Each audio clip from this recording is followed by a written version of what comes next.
bem, nas últimas aulas nós estávamos vendo como é a estrutura de níveis dos átomos de um elétron na presença de campos estáticos. Nós vimos como que a estrutura fina, a estrutura hiperfina, como que elas se alteram na presença de campos, principalmente o magnético. E agora nós vamos, na verdade, lidar com a interação do átomo de um elétron com o campo de radiação. O campo de radiação ainda é um campo externo, né? Ele não está no átomo, na verdade, mas é um campo que varia no tempo. E nós vamos fazer isso de duas formas diferentes. Primeiro eu vou tratar o problema de uma forma geral, considerar a radiação, considerar uma Hamiltoniana do átomo, ver a interação, calcular os aspectos gerais e lidar com as chamadas regras de seleção, que é o seguinte: quando que de fato a radiação promove modificações, promove transferência de energia da radiação para o átomo ou do átomo para a radiação. Isso é o que nós vamos fazer hoje. Mas em seguida nós vamos fazer um problema que é muito importante em física, que é o problema chamado de dois níveis. Nós vamos simplificar o problema como se a gente só estivesse considerando dois níveis. Na parte que a gente vai fazer agora, nós vamos ver que o átomo, dependendo da frequência da radiação, ele não interage com absolutamente todos os níveis. Há níveis com certas energias que são os estados que mais interagem com a radiação. E às vezes, muito comum, a gente só considera esses níveis. Então fazer o cálculo, fazer a explicação global sobre a interação de átomos de dois níveis, continua sendo um elétron, mas agora são dois níveis, interagindo com radiação, vai nos trazer muito intuição a respeito da interação da radiação com o átomo. Muito bem, então nós estamos trabalhando com esse tópico e se a gente vai lidar com a radiação interagindo com o átomo, o mais interessante talvez fosse começar agora com a radiação. Entender como que eu vou expressar essa radiação, embora a gente já viu em algumas situações como que a gente lida com a presença da radiação no átomo. Mas é bom a gente recordar um pouquinho, porque a Hamiltoniana de interação, que é o elemento básico que nós precisamos, vai depender de como é esse campo e como ele interage com a estrutura de cargas que o átomo apresenta. Muito bem. Então, nós vamos começar aqui hoje fazendo o que eu chamo aí do sistema completo. Na verdade, é fazer uma conta bem genérica, envolvendo todos os níveis que o átomo possa ter. E depois eu vou fazer a aproximação de dois níveis, como eu falei para vocês, que é uma aproximação extremamente útil, Muitas vezes esta é a aproximação que nós utilizamos para várias coisas. Então vamos utilizar aqui as nossas cores tradicionais para poder responder isso. Bom, a estrutura atômica é o que nós fizemos até agora. Até agora nós determinamos a estrutura atômica. Então, em princípio, nós conhecemos muito bem a Hamiltoniana, que dá um conjunto de níveis, que é o conjunto de níveis que representa os estados atômicos. Agora eu queria pegar o campo eletromagnético. Então nós temos que pegar o campo eletromagnético da radiação, e como nós sabemos, aprendemos isso aí em cursos de eletromagnetismo, o campo eletromagnético, ele é representado pela componente E e pela componente B, ou seja, pelo campo elétrico e pelo campo magnético que compõe a radiação eletromagnética. E uma das formas de expressar isso é através dos potenciais, E, obviamente, nós temos dois potenciais que podem ser usados para você expressar os campos elétrico e magnético. No caso aqui da radiação eletromagnética, mas no caso em geral, As equações de Maxwell nos permitem fazer isso e que facilita muito. Bom, nós temos então dois potenciais a serem utilizados. É o potencial escalar, que normalmente nós chamamos de φ, e é o potencial vetor, que normalmente nós chamamos de A. Tanto o potencial escalar quanto o potencial vetor, conhecido esses dois potenciais, nós podemos compor o campo elétrico, a componente elétrica e magnética vetorial do campo de radiação, tá certo? E também o fluxo de energia, nós podemos saber que direção, né, o chamado vetor de Point, que nos dá qual é a direção que a energia, né, está propagando de alguma forma, energia essa armazenada nos campos, podendo agir sobre cargas principalmente. Muito bem. O que o eletromagnetismo nos permite fazer é uma coisa interessante, que ele nos dá a liberdade um pouquinho da escolha desses potenciais. Então existem vários chamados gauges. Tem o gauge de Coulomb, gauge de Lorentz, e assim tem muitos, como a gente aprende no eletromagnetismo. E o gauge que é mais interessante para representar a radiação eletromagnética é chamado gauge de Coulomb. Nesse gauge, a liberdade é que eu posso, de alguma maneira, escolher o potencial escalar como zero para representar. E tudo, então, depende do potencial vetor. O potencial vetor, né, dado por essa equação, ele, de alguma maneira, me traz toda a informação que eu preciso para representar o campo elétrico e magnético. E como que a gente pode obter o campo eletromagnético a partir do potencial vetor? Dessa forma que está aqui. Claro que no nosso caso, o campo elétrico vai estar associado à variação temporal do potencial vetor A, enquanto o campo magnético estará associado com a variação temporal do potencial vetor A. Então, lidar com o campo eletromagnético acaba se resumindo a lidar com o potencial vetor. E o potencial vetor é extremamente interessante, porque nós aprendemos também lá depois que quando tem uma carga, né, na presença do campo eletromagnético representado pelo potencial vetor A, né, as chamadas transformações canônicas, né, elas permitem mostrar que basta você fazer uma transformação no momento e isso representa a hamiltoniana para a interação do campo eletromagnético com a carga, que é o que nós precisamos. Se você não está familiar com isso, é melhor se familiarizar. Nós fizemos já contas e nas notas de aula desse curso que estão disponíveis existe a dedução de que você de fato substituindo o momento pelo momento menos a carga vezes o potencial vetor dividido pela velocidade da luz, né, acaba representando a nova hamiltoniana. Muito bem. Quando você lida com o potencial vetor nos campos e volta à equação de onda, que é a composição das equações de Maxwell para representar o campo eletromagnético, a gente obtém que, na verdade, para uma onda plana se propagando, na verdade não precisa ser uma onda plana, porque nós deixamos a dependência espacial na amplitude, né? Então, para uma onda eletromagnética, o potencial vetor ele é composto de duas partes, e ele tem uma dependência espacial e uma dependência temporal. A dependência temporal sempre é a oscilação com a frequência ômega, que daqui para frente, ômega vai representar exatamente a frequência do campo eletromagnético. Então tudo, né, toda a parte temporal está na frequência ômega da radiação. A frequência ômega é a frequência que caracteriza a oscilação temporal. Portanto,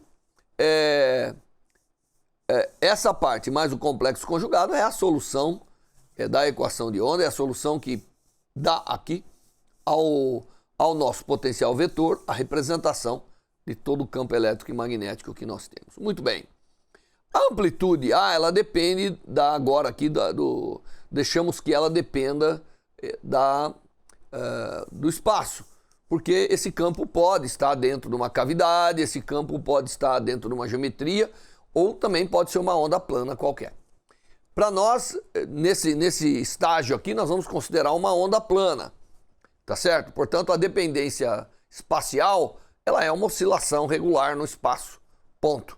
Portanto, a amplitude do campo, né, ela é para onda plana, ela é basicamente dada por uma amplitude vezes a oscilação espacial, que é dado por exponencial de IKR, tá bom? E, obviamente, isso vai aparecer nos dois, é a mesma dependência da amplitude do campo vetorial, Quem que é o K? O K é o vetor de onda que nós estamos acostumados, que é a frequência dividido pela velocidade da luz. E nós sabemos que, como nós estamos lidando agora com uma onda transversal, esses campos necessariamente vão estar oscilando perpendicular à direção de propagação representada pelo vetor de onda. Portanto, aqui nós temos que K escalar a amplitude, que agora eu coloquei toda a dependência vetorial na amplitude. É algo que vai caracterizar o que nós chamamos da polarização da onda.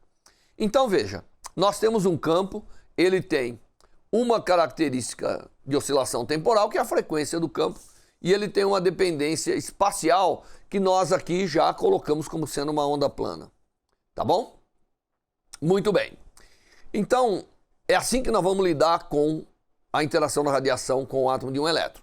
Nós vamos lá no momento, vamos substituir o momento pelo momento, seria menos a carga, que seria mais o elétron dividido por C, vezes o potencial vetor, que é uma aproximação que a gente faz sempre, né? Que é uma transformação, desculpe, que a gente faz sempre. Antes de fazer isso, porém, deixa eu lembrar a vocês que a densidade de energia no campo eletromagnético, se eu tenho um campo representado por uma amplitude E e uma B do campo, né, a energia que vai depender da frequência, porque os campos dependem da frequência, ela é dada pela soma das amplitudes ao quadrado. Também é um fato conhecido que nós sabemos que a energia vai com a amplitude dos campos ao quadrado. Então, a existência da radiação ali no espaço, onde vai estar o átomo, ela tem uma densidade de energia. Tá certo? Ela tem uma densidade de energia que é dada por 1 sobre 8π, E quadrado mais B quadrado. Também é um fato que a gente deduz quando estudamos o eletromagnetismo.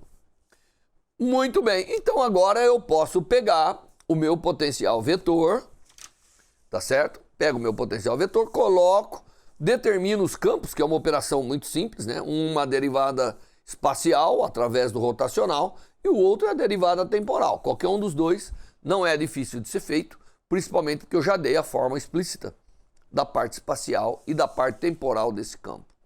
Colocando, nós temos os campos, elevando ao quadrado, a gente vê aquilo que era esperado, que a densidade de energia, ela depende da amplitude do potencial vetor ao quadrado, vezes esse termo, que é ômega quadrado, 2π sobre C quadrado no denominador. Tá certo? Então a densidade de energia, ela é isso aqui agora. Tá certo? Então você vê, tudo nós vamos lidar com o potencial vetor, que é a forma correta de fazer isso.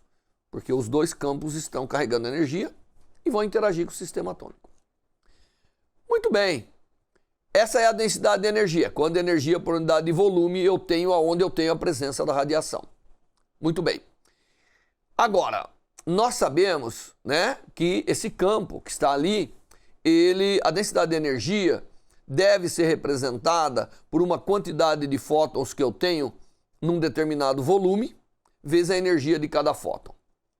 Então, a mesma densidade que está aqui, dependendo da amplitude do potencial vetor ao quadrado, ela também pode ser escrita como sendo o número de fótons por unidade de volume, vezes a energia de cada fóton, que é H cortado ômega, porque nós estamos lidando do campo de radiação com uma frequência ômega determinada.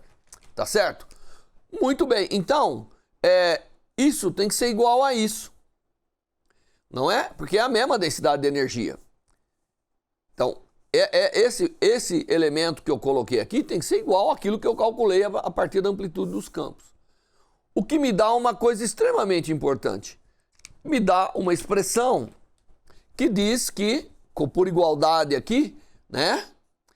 Me diz que o seguinte, que a amplitude ao quadrado do potencial vetor, ela está associada com a densidade de fótons, vezes, né, termos numéricos aqui, que depende da constante de Planck, 2πc quadrado dividido por ômega V. Onde V é o volume de controle, né? Aqui o volume é o volume de controle, porque aqui nós colocamos por unidade de volume. Na verdade, o volume, a parte geométrica, vai determinar quantos modos tem, quanto que eu posso acomodar de luz ali, tudo isso, né? 1 sobre V aqui é uma coisa muito genérica para a gente poder considerar. Mas você vê, nós temos aqui então uma coisa importante, que é que a amplitude do potencial vetor que eu estou considerando para caracterizar a minha radiação, ela depende exatamente do número de fótons presentes por unidade de volume, né? Depende do número de fótons. Aqui deixamos como ômega porque é um dos modos que a gente chama, né? É o modo de frequência ômega, é o que nós estamos considerando. Isso aqui é muito importante, porque se você fizer aquela quantização do campo eletromagnético, tudo isso, que nós não vamos fazer aqui no curso, você vai obter exatamente esse resultado. Então, nós vamos poder analisar o problema através da amplitude dos campos, como também através do número de fótons, através dessa relação de conversão entre a amplitude do potencial vetor e o número de fótons presente naquele modo de frequência ômega do campo de radiação que nós estamos considerando. Tá bom? Essa é uma relação importante. E uma coisa também que eu devo lembrar a vocês do eletromagnetismo é que a gente tem densidade de energia, mas normalmente nós gostamos de falar de fluxo. Nós gostamos de falar de intensidade, que é quanto de energia eu tenho por unidade de área, né, por unidade de tempo. Muito bem, então isso nós criamos a intensidade da radiação. Lembra-se, a densidade é a energia por unidade de volume, vezes C, vai me dar energia por unidade de área por tempo, que é a intensidade da radiação. Então, normalmente, nós gostamos, quando lidamos com a radiação, de falar da intensidade. Então, a intensidade depende tanto da amplitude dos campos, quanto depende do número de fótons por unidade de volume que você tem aqui no modo de frequência ômega, que é o modo que nós estamos considerando. Quer dizer, nós podemos falar com segurança que a intensidade da radiação ela é praticamente proporcional ao número de fótons que está presente. Por que eu estou insistindo em falar em número de fótons? Porque nós vamos ver que o átomo troca fótons com o átomo. O campo troca fótons com o átomo, né? O átomo troca fótons com o campo. E então o número de fótons no campo da radiação pode aumentar, diminuir ou permanecer igual, né? Dependendo do tipo de interação que nós vamos lidar. Muito bem. Então agora que eu já tenho aí a minha expressão para o potencial vetor, eu vou reescrever a newtoniana do átomo. Lembrando que esse potencial que aparece aqui na newtoniana geral, ele não é o potencial da radiação, porque eu já escolhi o gauge de Coulomb, onde não existe potencial escalar. Esse aqui é o potencial de Coulomb realmente do campo do núcleo, segurando os elétrons no átomo. Tá bom?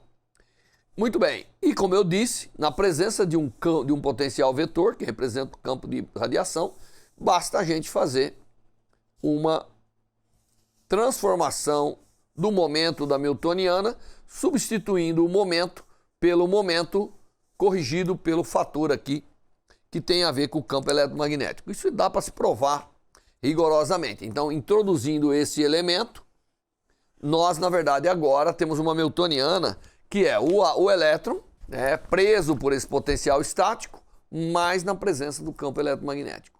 Sempre assim que a gente faz.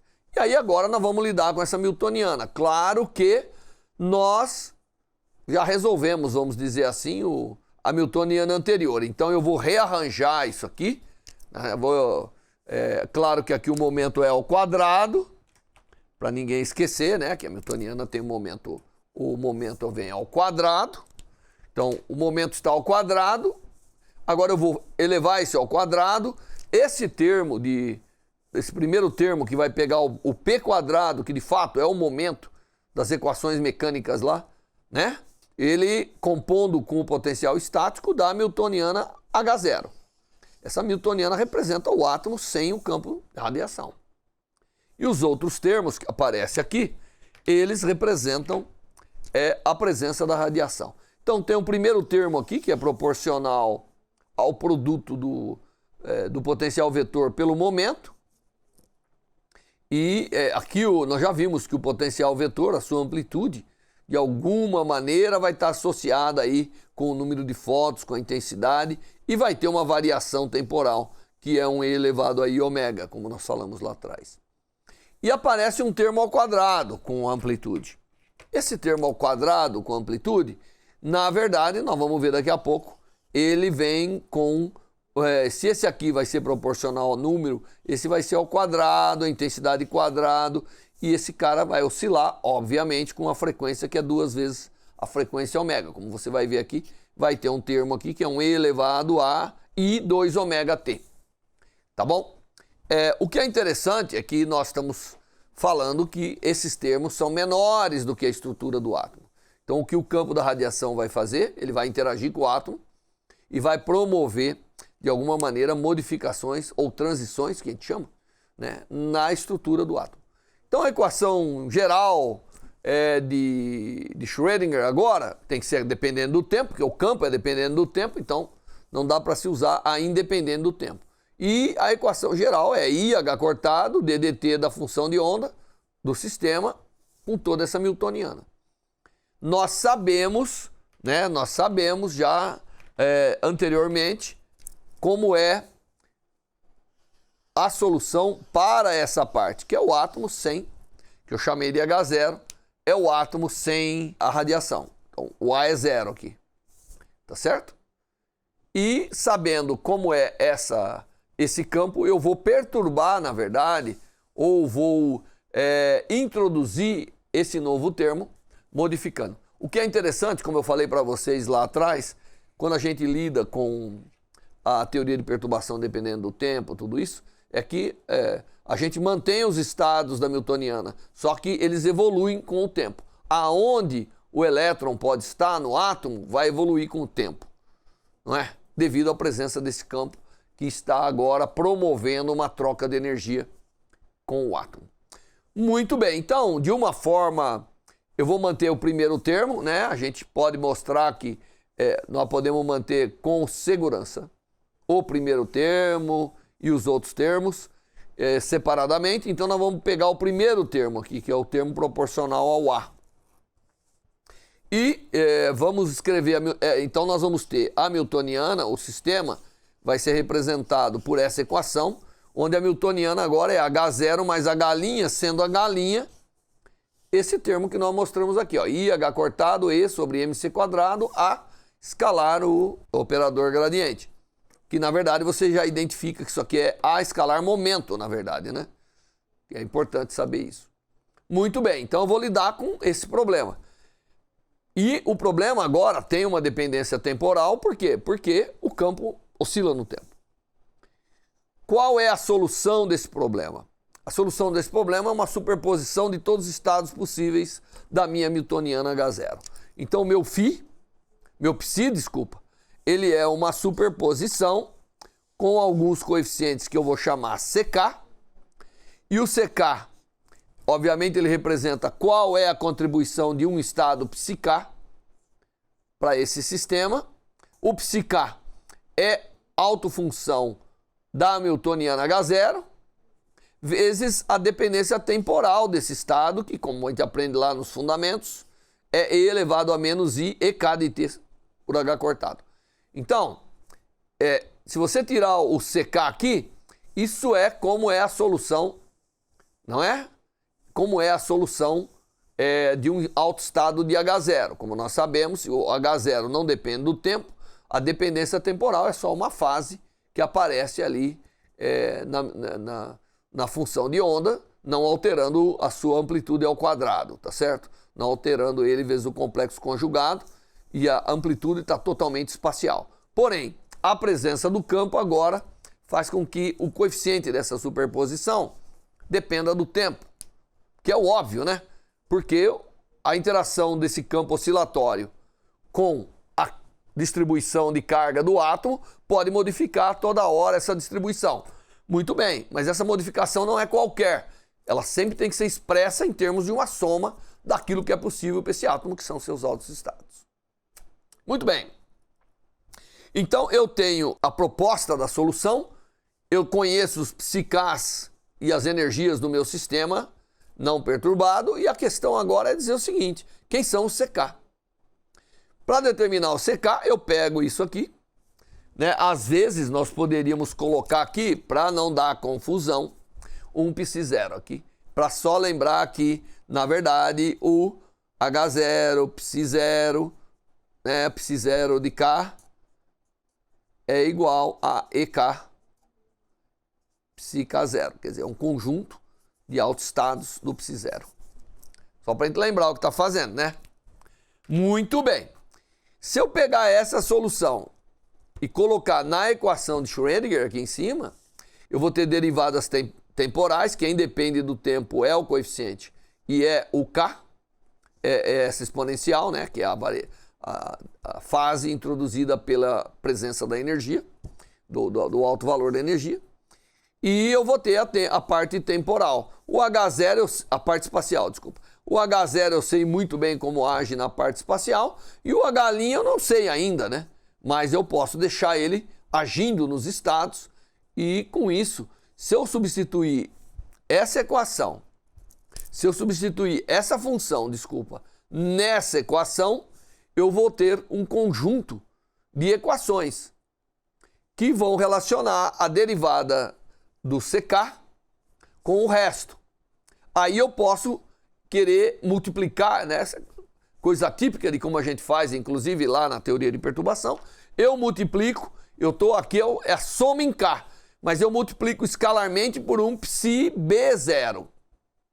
Então eu seleciono, eu projeto, porque todos eles são ortogonais, quando eu multiplicar isso aqui por um psi B0, só vai sobrar o CB, psi B vai dar 1 EB aqui em cima, porque o psi B escalar com psi K dá um delta de BK, não é verdade? Então, fazendo essa operação, que é uma operação trivial, para quem está fazendo aqui um curso de pós-graduação, né? Você obtém um conjunto de equações, um sistema de equações que, na verdade, para cada estado, ele depende de como é o acoplamento com todos os outros. Essa equação, que na verdade é um sistema de equação, porque aqui é para um B, mas lembre-se, eu tenho vários Bs. B é um estado qualquer do meu sistema. Então, a variação temporal do coeficiente, porque também você já notou que esse coeficiente ao quadrado, tá certo? Nós temos que lembrar que o CK de T ao quadrado, ele é a probabilidade do sistema estar no estado psi K0. Tá certo? Isso aqui é o comum aí, é o princípio da superposição que nós temos, né? Então a equação para os coeficientes, ela é facilmente obtida vindo para a equação de Schrödinger, calculando, multiplicando por um CB, por um psi B0 qualquer. E aí então eu obtenho essa equação extremamente importante, que ela me dá como é a variação temporal de cada coeficiente, tá certo? A variação temporal de cada coeficiente, e você vê que a equação temporal de cada coeficiente depende de como que a newtoniana, que eu coloquei aqui, a newtoniana extra, representada pela interação com o campo eletromagnético, acopla o determinado estado B com todos os outros, porque isso é uma soma em K. Certo? E aí aparece aqui, nós definimos, né, aparece um ômega BK agora, que nada mais é do que a diferença de energia entre o estado B e o estado K, expresso na forma de frequência. Então, H cortado vezes ômega BK é EB menos EK. Tá certo? Mas aqui aparece essencialmente um elemento de matriz, que é o quanto que a perturbação causada pela interação eletromagnética é capaz de acoplar o estado B com os demais estados. Se isso aqui é zero para todos os estados, o sistema não sai da onde está. Tá certo? Aliás, aqui eu deveria a soma de todos os Ks diferente de B. Muito bem. Então, o que eu tenho aqui? Eu tenho uma equação que me dá a taxa de variação de todos os coeficientes CK, que é o que vai acontecer quando a radiação interagir com o sistema atômico. Quando a radiação interagir com o sistema atômico, ela vai produzir um acoplamento com todos os estados, e aquele onde ela acopla mais é onde o sistema tem chance de gastar um certo tempo lá, uma taxa, tá certo? E nós vamos ver algumas surpresas extremamente interessantes com relação a isso. Bom, nós obtivemos a equação, que é a equação que representa a evolução temporal dos coeficientes. Agora nós temos que fazer algumas aproximações sobre ela, e isso eu vou fazer na próxima aula. Até a próxima aula.